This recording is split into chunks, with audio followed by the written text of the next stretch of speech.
आपल्या भागामध्ये ज्या काही ऊसाच्या जाती आहेत त्यामध्ये बीएसआय 8005 आहे, कोश 8032 आहे, एमएस 10001 आहे आणि त्यानंतर पाडेगाव संशोधन केंद्राने नुकत्याच शिफारस केलेल्या पीडीएन 15012 असेल, 13007 असेल, 15006 असेल आणि बाकी तुमच्याकडे इतर जातीमध्ये मग 92005 आहे, 3102 आहे, अशा जाती आहेत.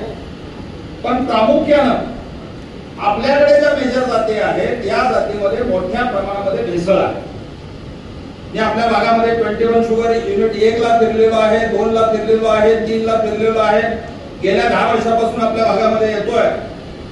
आपल्याकडे मेन अडचण अशी आहे की ऊसामध्ये भेसळ आणि यासाठी मुख्य शेतकरी अधिकारी साहेब आणि शेड्यूल साहेब यांना मी जाणीवपूर्वक तुम्हाला जरा विनंती करतो की येणाऱ्या काळामध्ये आपल्याला यावरती प्रचंड काम करावं लागणार. कारण उदाहरणार्थ सांगतो, आता आकडेवारीमध्ये नंतर मी जाणार आहे. एमएस 10001 ची आकडेवारी आपल्या सगळ्या कारखान्यांची माझ्या समोर आहे. आपल्याकडून माहिती घेतलेल्या आकडेवारीवरती मी बोलणार आहे.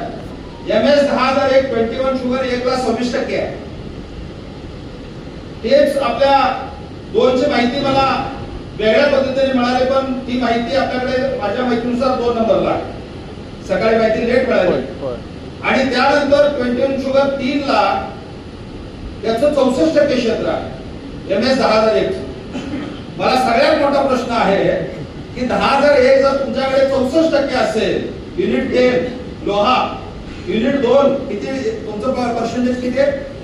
नाही साहेब, पर्सेंटेज आहे 37% आहे. 37% आहे आणि युनिट 1 चं टक्केवारी आहे 26.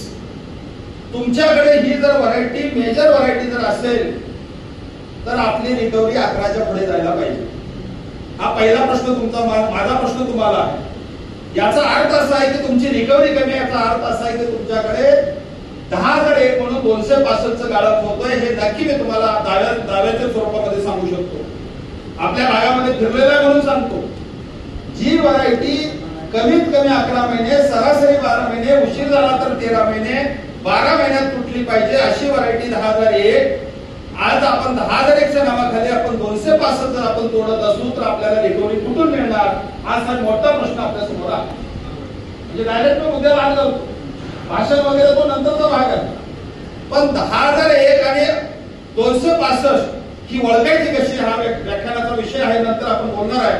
पण तुमच्या समोरची समस्या आहे 10001 मध्ये 265 मिक्स आहे आणि आपल्या भागामध्ये मी नावं सांगत नाही. मला एका ठिकाणी तज्ञ म्हणून बोलवण्यात आलं, मी कारखान्याचं नाव सुद्धा सांगणार नाही आणि त्या ठिकाणी त्या शेतकऱ्यांच्या शेतावर गेल्यानंतर शेतकऱ्यांनी सांगितलं, साहेब माझी गेली 3 वर्ष 10001 म्हणून नोंद होते आणि तुम्ही म्हणताय 265. हे कसं काय? म्हणजे तुम्हीच नोंद घेतलेली आहे, 265 ची नोंद 10001 म्हणून घेतलेली आहे, गाळप आपण करतोय, रिकव्हरी मिळत नाही. ह्याच्यावरती साहेब आपल्याला काम करावं लागणार आहे. आणि यासाठी येणाऱ्या काळामध्ये मध्यवर्ती ऊस संशोधन केंद्र पाडेगाव, गरज पडली तर मध्यवर्ती ऊस संशोधन केंद्राचे शास्त्रज्ञ आपल्या, जसं रेपाडी साहेबांना तुम्ही बोलवलं तसं तिथल्या शास्त्रज्ञांना तुमच्या कारखान्यावर बोलवावं लागेल. तिथल्या व्हरायटी त्यांना येताना आणा म्हणून सांगावं लागतील आणि त्यांच्या समोर तुम्हाला त्या व्हरायटीचं कॅरेक्टर समजून घ्यावं लागेल. मला जे समजलं मी तर बोलणारच आहे.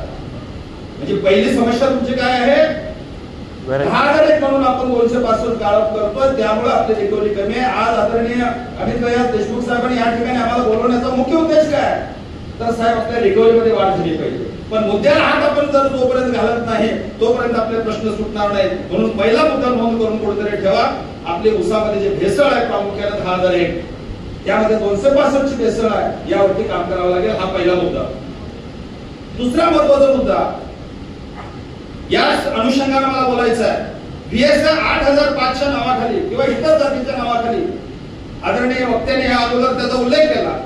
62,175 मोठ्या प्रमाणामध्ये आपल्याकडे घुसलेली आहे आणि ही जात अशी आहे, दिसायला रुबाबदार आहे, जाडी चांगली आहे, पेरांतर चांगला आहे, वाढत चांगला आहे, बघितल्या माणूस फिदा होतो आणि शेतकरी म्हणतो साहेब मला हेच पाहिजे. आणि तुम्ही नाही म्हटलं की शेतकरी वेगळ्या पद्धतीने लावण्याचा प्रयत्न करतोय. आणि ही जात मिडलेट मॅच्युरिंग असल्यामुळे, लेट मॅच्युरिंग असल्यामुळे 14 महिना 15 महिन्याच्या पुढे त्याला तोड द्यावी लागते.